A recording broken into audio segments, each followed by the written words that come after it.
পরশুরাম ধারাবাহিকের আজকের পর্ব।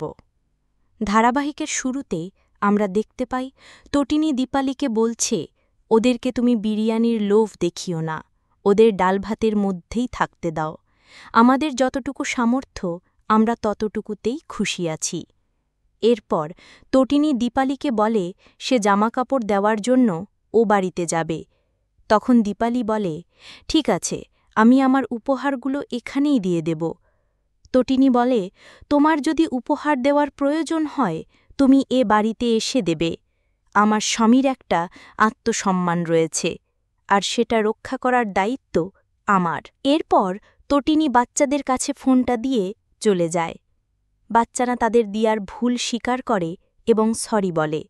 এরপর শিবপ্রসাদ ফোনটা নিয়ে নেয় এবং দীপালিকে বলে, আমার মনে হয় একটা ষড়যন্ত্র চলছে, তাই আপনি যদি কোনো ধরনের আভাস পান তাহলে অবশ্যই আমাদেরকে জানাবেন। এরপর শিবপ্রসাদ ফোনটা রেখে দিয়ে লাড্ডুকে নিয়ে চলে যায় ঘুড়ির মাঞ্জা দেওয়ার জন্য এবং তটিনী পিকুকে নিয়ে যায় যেমন খুশি তেমন প্রতিযোগিতার প্র্যাকটিস করানোর জন্য।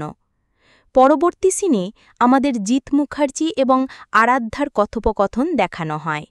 জিৎ মুখার্জি তার মেয়েকে বলে, তোর জন্য আমার খুব চিন্তা হচ্ছে, তুই এই ক্রাইমের মধ্যে নিজেকে জড়াস না। আরাধ্যা বলে, আমি যদি এখানে না জড়াই তাহলে তো আমার শ্বশুরমশাই বলেছে আমাকে বাড়ি পাঠিয়ে দেবেন। জিৎ মুখার্জি বলে, নিজেকে বড্ড অসহায় মনে হচ্ছি, তোর কাছে এখন দুইটা রাস্তা খোলা, হয় তুই বাড়িতে ফিরে আয়, আর নয়তো ওরা যা বলছি তা মেনে নে। আরাধ্যা বলে, সে সংসার করতে এসেছে, সে ফিরে যেতে চায় না। জিৎ মুখার্জি বলে, তোর জন্য আমার বাড়ির দরজা খোলা, তুই ফিরে আয়।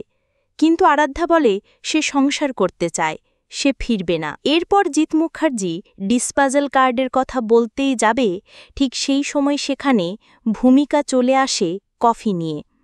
ভূমিকা বলে, কার সাথে কথা বলছেন? জিৎ মুখার্জি বলে, আরাধ্যার সাথে পার্সোনাল কথা। ভূমিকা বলে, এই পার্সোনাল বিষয়টাতেই তো ভয় লাগে। এরপর ভূমিকা সেখান থেকে চলে যায় এবং জিৎ মুখার্জি আরাধ্যাকে বলে, ভূমিকা এসেছিল, হয়তো কিছু একটা আন্দাজ করছে। এরপর সেখানে কাবির আসে এবং ফোনটা নিয়ে নেয়। কাবির জিৎ মুখার্জিকে বলে, আমি আরাধ্যাকে ভালোবেসে বিয়ে করেছি, তাই আমি যা বলবো ও সেটাই করবে। এরপর কাবির ফোনটা রেখে দিয়ে আরাধ্যাকে জিজ্ঞেস করে সে তাকে ভালোবাসে কিনা। আরাধ্যা বলে, হ্যাঁ, সে তাকে ভালোবাসে। কাবির বলে, তাহলে তোমাকে যা বলা হচ্ছে তাই করো। আরাধ্যা বলে, এগুলো তো ক্রাইম। ঠিক তখন কাবির রেগে যায় এবং আরাধ্যার ওপরে চিৎকার চেঁচামেচি করতে থাকে। পরবর্তী সিনে আমরা দেখতে পাই তটিনী ঘর ঝাড়ু দিচ্ছিল, ঠিক সেই সময় সেখানে শিবপ্রসাদ আসে এবং তার থেকে ঝাড়ুটা নিতে চায়। কিন্তু তটিনী কিছুতেই ঝাড়ুটা দিতে চায় না এবং বলে, তুমি বাইরে এত কাজ করো, তাছাড়াও আমাকে কত কাজে হেল্প করো, আমি কিছুতেই তোমাকে ঝাড়ু দেব না। তখন শিবপ্রসাদ বলে, তাহলে আমরা দুজনে মিলেই ঝাড়ু দেই। এরপর তারা দুজনে মিলেই ঝাড়ু দিতে থাকে এবং রোমান্স করতে থাকে।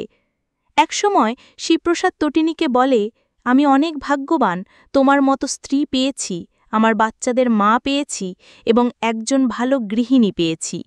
এরপর তটিনী শিবপ্রসাদের প্রশংসা করতে থাকে এবং তাকে ভালোবাসার কথা বলে। শিবপ্রসাদ তার স্ত্রীকে কিস করতে যাবে, ঠিক সেই সময় তার স্ত্রীর ফোনটা বেজে ওঠে। তটিনী ফোনটা রিসিভ করতেই ফোনের ওপাশ থেকে ভূমিকা বলে, কথাগুলো হয়তো তোর ইললজিক্যাল লাগবে, কিন্তু আমি না বলেও পারছি না। এরপর সে জিৎ মুখার্জি এবং আরাধ্যার ডিসপাজাল কার্ড নিয়ে কথা বলার ঘটনাটা বলে দেয়।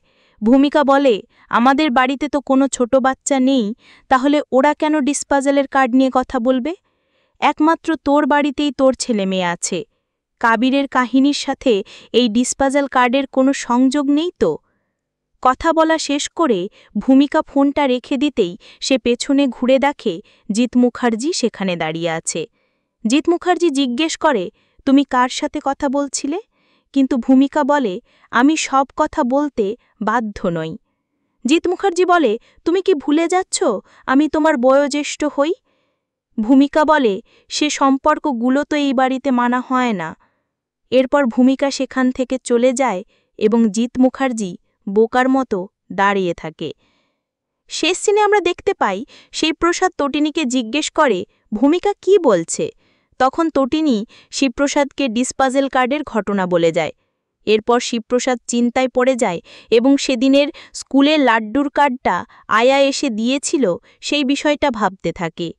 এরপর প্রসাদ বলে, কাবিরের সাথে এই কার্ড নিয়ে কোনো রহস্য নেই তো। তো বন্ধুরা, এই ছিল আজকের আপডেট। পরবর্তী আপডেট পেতে আমাদের চ্যানেল এক্ষুনি সাবস্ক্রাইব করুন। ধন্যবাদ।